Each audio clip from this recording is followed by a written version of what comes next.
Good afternoon. Good afternoon.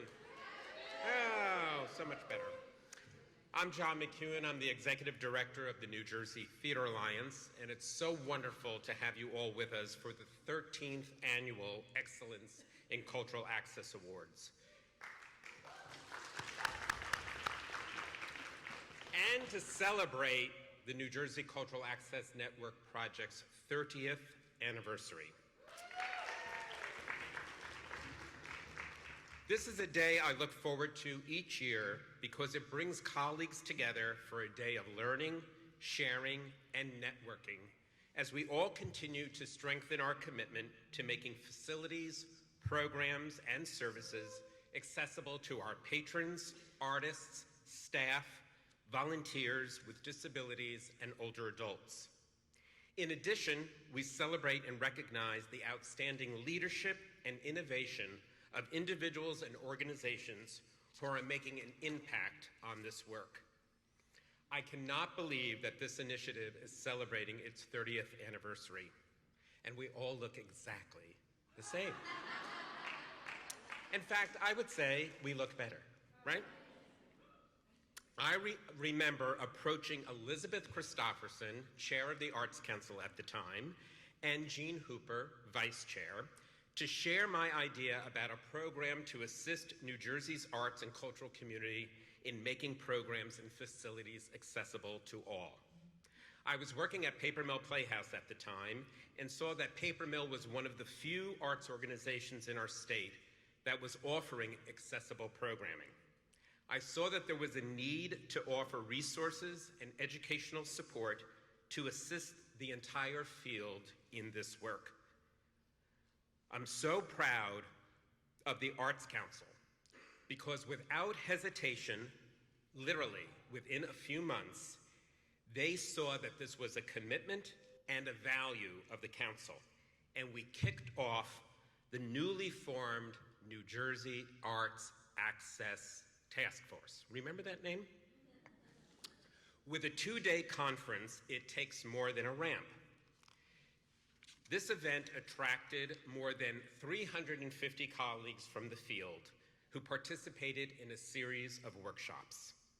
Since then, we have changed our name to the Cultural Access Network Project, provided the field more than 150 roundtables and sensitivity training sessions, launched a quarterly cultural access newsletter, made available to the field a surveying tool to assist organizations in measuring elements of their facility to ensure it met ADA standards, developed a self-assessment tool to assist the field with their ADA plans, developed an ADA plan template for the field, collected a series of resources that are available on the Theater Alliance's website, launched the Excellence in Cultural Access Awards program, and most recently developed a cultural access calendar to assist the public in easily finding accessible events offered by our community.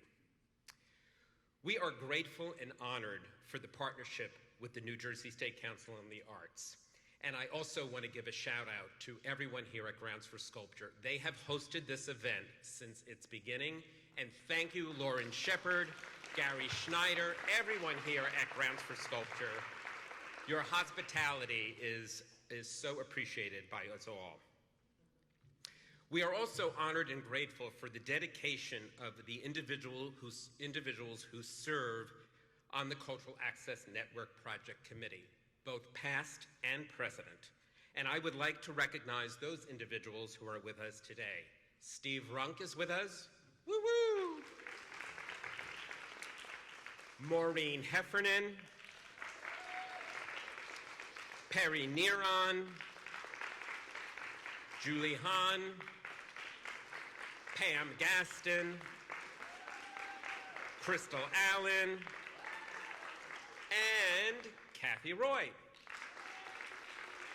Thank you all so much for your dedication, time, and guidance that you all have committed to make New Jersey's cultural community a leader in cultural accessibility.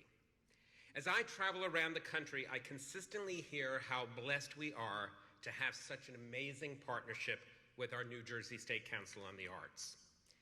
Their unwavering commitment to this work for the past 30 years is an inspiration to everyone, all of our colleagues around the country.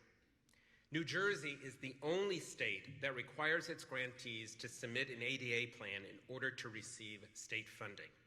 This is just one example of the Council's dedication to this work. I personally want to thank Council's ADA coordinators that I've had the pleasure to work with, Steve Runk, Don Eamon, and Mary Eileen Forat, as well as the Council board and staff for making this work a core value and for their support and being such treasured colleagues.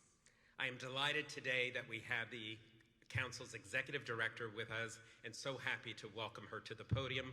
Please welcome Allison Tratner, Executive Director of the Arts Council.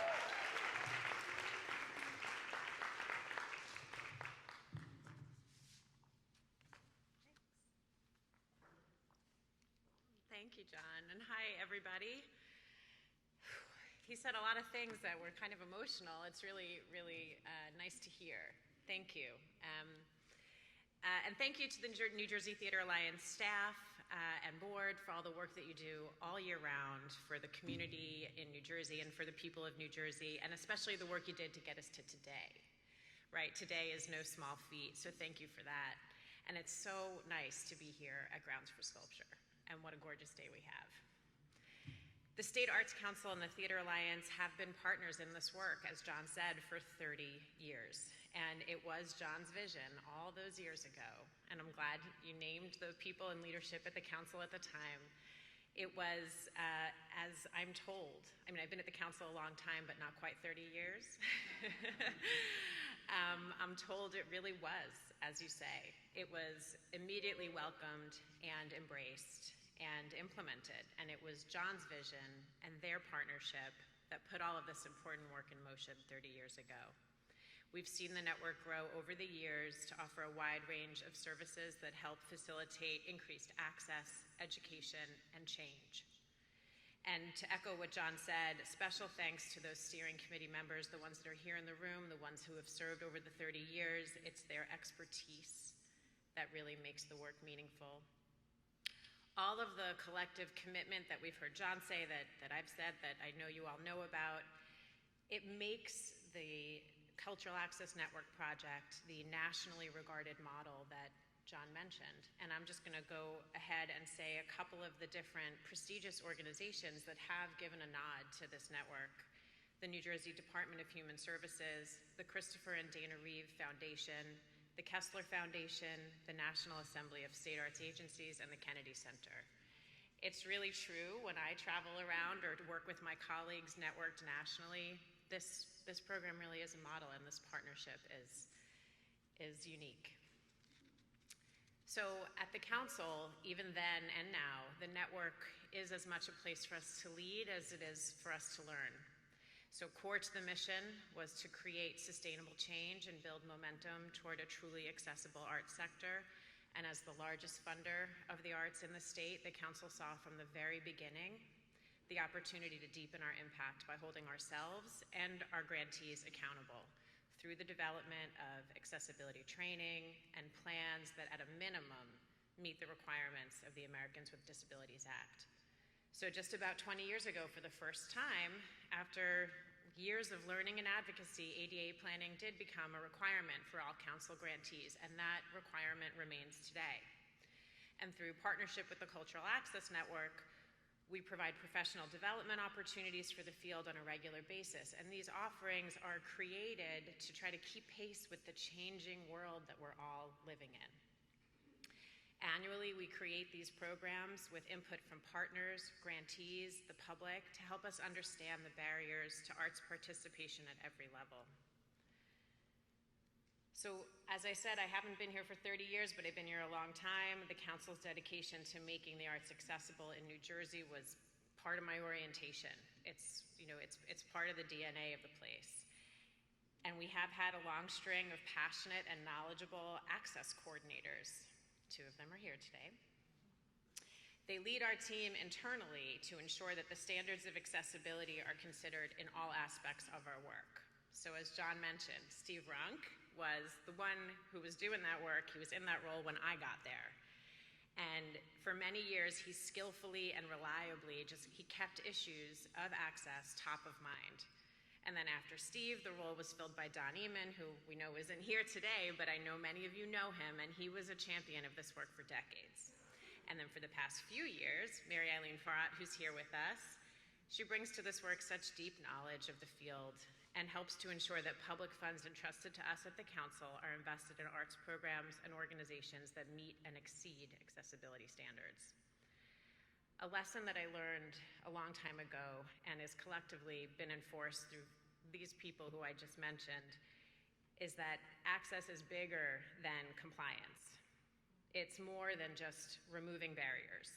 True access means creating opportunities that are authentic for anyone who wants to be there. A patron, a donor, a volunteer, a staff person, an artist. Access means you know you're welcome. So I'd like to congratulate today's Access Award honorees and thank you for your work. These last couple of years especially have brought to light some new challenges and exciting opportunities for access and equity in our field.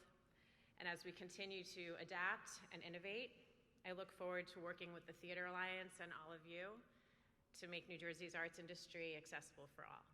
Thank you.